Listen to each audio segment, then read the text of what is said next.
Hi everyone, and welcome to Noona's Noonchi, where I do a deep dive into some of your favorite K-dramas from a mental health perspective. We're going to be pivoting now. Thank you for discovering with me the concept of Han, where we peeled through many layers of emotions through My Mr. Startup and the Vincenzo finale. Now, let's discover together and dissect Filial Piety, aka Hyo in Korean. Filial piety refers to the deep-rooted sense of duty, obligation in serving one's parents, elders, ancestors, family. It's more than behavior or actions. It is really an attitude, what I call an attitude of servitude. And you know what I'm talking about, right? It is really embedded in the Asian culture. In fact, it's actually what drives a lot of our decisions. Let's be real. Filial piety and its relationship to mental health, well, filial piety is what I call an acculturative stressor from the acculturation experience of moving from your country of origin and then adapting, adopting, adjusting to your host country, host culture. But filial piety embedded, going back to the days of Confucius, embedded in our culture, where again, it's about serving, dedicating your life in pleasing your parents and doing what you do for them. It's a lot of K-dramas, but the K-drama that I want to point out to begin dissecting filial piety, specifically when it comes to love and marriage, Boys Over Flowers, the 2009 gateway K-drama for many folks, right? Filial piety is a huge theme in that K-drama. Jun-pyo, Lee Min-ho's character, and Geum Jan-di, the girl that he loves. Who stands in the way? Jun-pyo's mom. Jun-pyo comes from a very rich family, conglomerate, Shinhwa group, owning everything pretty much, powerful family in Korea. Jun-pyo's mom did not believe that Geum Jan-di was good enough. And so we see the angst throughout of Jun-pyo having to face his mother, know that his mother was basically attacking Geum Jan-di, doing some things that we thought were terrible, right? Did not like her much. Though maybe we could understand it. No, I don't know if you could, but I'm talking from a parental point of view. Maybe parents can relate. Going to all lengths for the sake of their kids, doing what's best for the sake of the family, what represents the family. And Jun-pyo, through it all, remained true to his love for Geum Jan-di, which is great to see. Now, Geum Jan-di, we love her feistiness, believing in her core values, teaching, honestly, Jun-pyo a lot about family, because he really didn't have a sense of family. It was all about business and following following in the footsteps of the mom and the dad, who was obviously in an accident, in a coma. And we do see him grapple with it. But he really discovered the love of family through Geum Jan-di's family. Fell in love with her, and at the very end of the day, they do end up together. This is not a spoiler alert because I'm pretty sure you've seen it.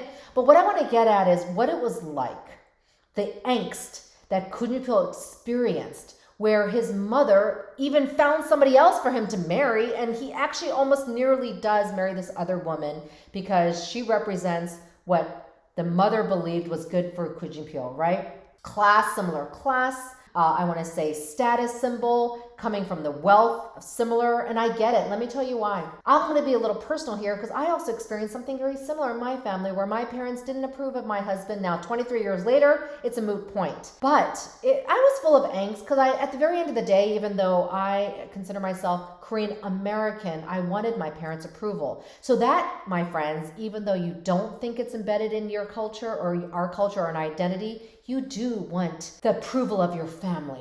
And that is important for your well-being, whether you like to admit it or not.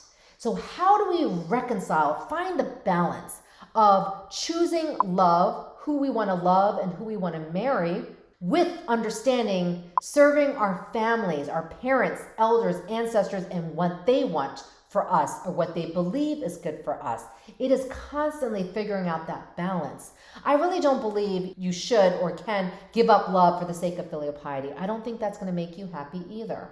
I also don't believe in doing away with filial piety and just choosing your love and who you want to marry and forget that, because that also brings some angst, because we're talking about the overall family. Filial piety is also about peace and harmony, and it's important to understand that.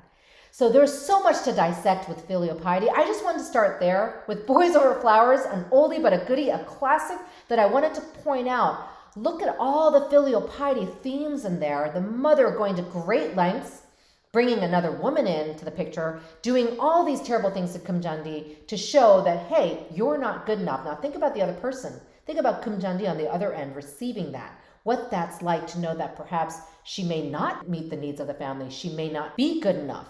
I don't think she really doesn't feel she's good enough, but she understands. Why? She understands the filial piety because she lets Jun-pyo go at one point. And then he gets in that accident looking for her. And then we see the pivotal moment where the mother realizes that she was so focused on him serving the family and carrying on the name that she didn't realize who her son was. She didn't know anything about him, what he liked, what he loved to eat, what he liked to do. When Geum Jan-di broke that down for her in the hospital, when he was basically unconscious from the accident, that's when she breaks down. And at the very end of the day, of course we love this, everyone gets their happy ending, including the mom, because Jun-pyo is successful. He still gets the girl, Geum Jan-di, proposes to her at the end, not a spoiler alert. And then you see the mother with his dad who's recovering, and she looks content, satisfied, even happy almost, seeing her son successful. But we're led to assume that he is with Geum Jan-di and she knows it. Does that make sense? There's a reconciliation there. So that sense, filial piety, I believe, and maybe that's me focus on solutions or being hopeful. We always can hope, right? Hope for the best, that's the term, is to know that we can figure out a way to balance that deep sense of servitude to our parents and serving our elders and our family and doing good and representing the family well, but at the same time getting what you need out of life. Let's figure out that balance together, shall we? Dissecting K-dramas through the lens of filial piety and what that looks like in your life. Thanks for watching Noona's Noonchi Deep Dive. Please don't forget to subscribe to my channel and hit the bell button so you can get notified of new videos to come.